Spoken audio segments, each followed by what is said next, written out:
Hello everyone. तो आज हम बात करने वाले हैं 5 रीज़न्स जिनकी वजह से आपको एक पपी को इनिशियली 3 मंथ्स में बात नहीं करवाना चाहिए। तो सबसे पहले मैं इंट्रोड्यूस करना चाहता हूँ, ये हमारी फ़ीमेल है Victoria. She is around 3 months old.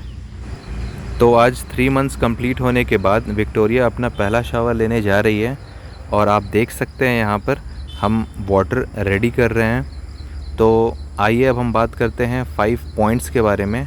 जैसा कि आप लोगों ने बहुत बार सुना होगा, पपी को इनिशियली 3 मंथ में शावर नहीं करना चाहिए, बट इसकी रीज़न्स भी अब हम जान लेते हैं। सबसे पहला पॉइंट है, आपको पता होगा एक डॉग या पपी के स्किन में और उसके फर में बहुत सारे एसेंशियल ऑयल्स होते हैं और बहुत सारे फ्रेंडली बैक्टीरिया होती है। तो जब आप उसको शावर करते हैं तो वो बैक्टीरिया और ऑयल्स शेड हो जाते हैं बॉडी से, और डेफिनेटली वो एक नेगेटिव इम्पैक्ट क्रिएट करता है, क्योंकि नेचुरली जो डॉग की स्किन और फर होती है that is not very prone to water. तो अगर आप रेगुलरली कंटिन्यूसली उससे बात करते हैं एंड मोर स्पेसिफिकली अगर इनिशियल फ्यू डेज़ में, तो वो पपी के लिए बहुत हार्मफुल होता है। एंड मोर ओवर, आप जब आप शैम्पू करते हैं तो एक नेचुरल पीएच बैलेंस होता है एक पपी का या डॉग का, तो वो डेफिनेटली उससे डिस्टर्ब होता है, इसलिए हम उसे शावर नहीं करते हैं। सेकेंडली, बहुत इंपॉर्टेंट रीज़न, आपको पता होगा मोस्टली वैक्सीन्स जो होती है वो फर्स्ट 3 मंथ्स में इंजेक्ट कर दिया जाता है एक पपी में। जैसे पपी डीपी हो गया, देन कंबाइंड और उसके बूस्टर्स सभी 3 मंथ्स में कंप्लीट हो जाता है, इवन डीवॉर्मिंग। तो इन वजह से पपी की बॉडी की इम्यून सिस्टम ऑलरेडी कॉम्प्रोमाइज़्ड होती है, और जब हम शावर करते हैं जो कि उसका फर्स्ट टाइम होता है, तो वो एक अनरेस्ट स्टेट में आ जाता है, जिससे उसकी इम्यून सिस्टम और कॉम्प्रोमाइज़ हो सकती है। Now third very important point, puppies की जो एबिलिटी होती है to maintain their body temperature as compare to dogs बहुत कम होती है। तो जब वो यंग एज में होता है तो puppies can not regulate there body temperature, और जब आप वाटर इंट्रोड्यूस करते हो तो उससे क्या होता है, एक टेम्परेचर डिफरेंस क्रिएट होता है, जो कि डेफिनेटली एक अगेन अनरेस्ट क्रिएट करता है बॉडी में, which may lead to cold, fever etcetera in dog. तो इस वजह से हम उसे अर्ली स्टेजेस में शावर नहीं करते हैं। नाउ नेक्स्ट, बहुत सारे जो न्यू ओनर्स होते हैं जब वो पपी को शावर करते हैं तो शैम्पू यूज़ करते हैं, तो वो शैम्पू एक एलर्जिक रिएक्शन क्रिएट कर सकता है पपी के स्किन में, क्योंकि वो बहुत ही यंग है एंड डेफिनेटली जैसा हमने बात किया है उसकी इम्यून सिस्टम ज़्यादा प्रोन नहीं है to different changes.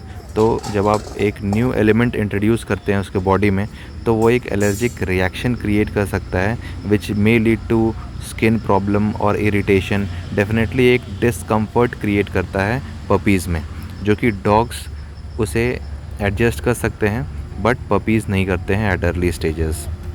Now coming to the fifth reason, एक पपी के बॉडी में बहुत सारे चेंजेस होते हैं फॉर द इनिशियल 3 मंथ्स। जैसे कि आप उसके फूड को चेंज करते हैं, like puppy is dependent on the mother's food for initially 40 to 45 days. उसके बाद जब आप ब्रीडर से परचेज़ करके लाते हैं तो वहाँ पर आप एक फ़ूड चेंज करते हैं, एंड देन एक इन्वायरमेंट अगेन चेंज होता है, she is away from her mother. So all these psychological reasons can create a mental imbalance in the puppy. So वो already एक imbalance state में होता है, और जब आप शावर करते हैं तो definitely वो प्रॉब्लम को और एग्रावेट करता है और इससे प्रॉब्लम और ज़्यादा बढ़ सकती है। तो पपी की बाथिंग शेड्यूल और फ्रीक्वेंसी को हम थोड़े बाद में डिस्कस करते हैं। अभी हम देखते हैं विक्टोरिया को हम कैसे शावर कर रहे हैं। तो सबसे पहले हमने एक वार्म वाटर लिया, वार्म मीन्स नॉर्मल वाटर लिया, it means a mixture of cold and hot water, जो कि एक इन्वायरमेंटल टेम्परेचर में आ चुका है। तो शावर के लिए हमने बहुत ही बेसिक शैम्पू लिया है जो कि पपी के लिए आता है, जिससे आइज़ में इरिटेशन क्रिएट नहीं होता है। तो ध्यान रखिएगा, डॉग्स के लिए डिफरेंट होता है, पपी के लिए डिफरेंट शैम्पू होता है। एंड देन अब हम इसे ड्राई कर रहे हैं। आप ध्यान रखिएगा, इसे कम्प्लीटली ड्राई करना है फ्रॉम अ ड्राई क्लोथ, ताकि इसे फीवर या फिर कोल्ड जैसा सिचुएशन नहीं क्रिएट हो। आइए आप लोगों को अब मैं अपनी दूसरी पपी से इंट्रोड्यूस करता हूँ। Her name is Bela, she is a French mastiff और इसकी एज अभी 2 मंथ्स हुई है। तो हम अब इसे कम्प्लीटली शावर नहीं देने वाले हैं जैसा फुल फ्लेजेड हमने विक्टोरिया को दिया।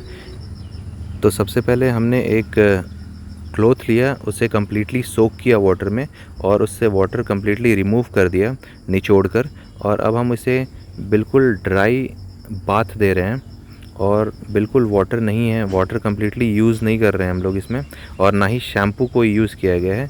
सिर्फ इसे हल्की सी वेट क्लॉथ से इसे वॉश कर रहे हैं, तो आप देख सकते हैं। और ये भी हम इसलिए यूज़ कर रहे हैं क्योंकि ये कम्प्लीटली मडी सिचुएशन में होकर आई है, तो ये बिल्कुल गंदी थी, इसलिए हम लोगों ने सिर्फ डर्ट को रिमूव करने के लिए ये यूज़ कर रहे हैं। तो आप देख सकते हैं कम्प्लीटली क्लॉथ को निचोड़ रहे हैं ताकि एक्सेस वाटर सारा रिमूव हो जाए, और सिर्फ ड्राई क्लॉथ से हम इसे वॉश कर रहे हैं। तो ये हमारी सेकंड फीमेल है, दिस इज़ फ्यूरी। अब हम बात करते हैं वीनिंग पीरियड के बारे में। वीनिंग पीरियड वो होता है जब एक पपी अपने मदर के मिल्क को छोड़ करके अब दूसरे फूड आइटम्स में ट्रांसफ़र करता है, उस पीरियड को हम कहते हैं वीनिंग पीरियड। तो आप ध्यान रखिएगा, उस पीरियड में आप बिल्कुल भी उसे शावर मत दीजिएगा। देयर आर चांसेस कि मदर जो है अपने पपी को अबैंडन कर दे। तो अब हम बात करते हैं नेक्स्ट, पपी जब वो होता है 0 to 3 मंथ्स, तो नॉट एट ऑल, या फिर आप ड्राई वॉश दे सकते हैं प्रोवाइडेड जब आपको ज़रूरत हो उसकी। तो उस पीरियड में आप हल्की हल्की वॉश कर सकते हैं with a slightly wet cloth, जैसा हम लोगों ने वीडियो में दिखाया है। नेक्स्ट 3 months to 6 months और 1 year, you can say once in a month आप शावर कर सकते हैं वेन एवर नीडेड, और 1 year के बाद आप उसे शावर कर सकते हैं इन अ स्पैन ऑफ 2 और 3 months और when ever needed. Further frequency depend करता है एक्टिविटी ऑफ द डॉग के ऊपर, उसके कोट के ऊपर और एलर्जीज़ पे। तो इसके लिए आने वाले टाइम में मैं वीडियो अपडेट कर दूंगा, एक डिटेल्ड वीडियो।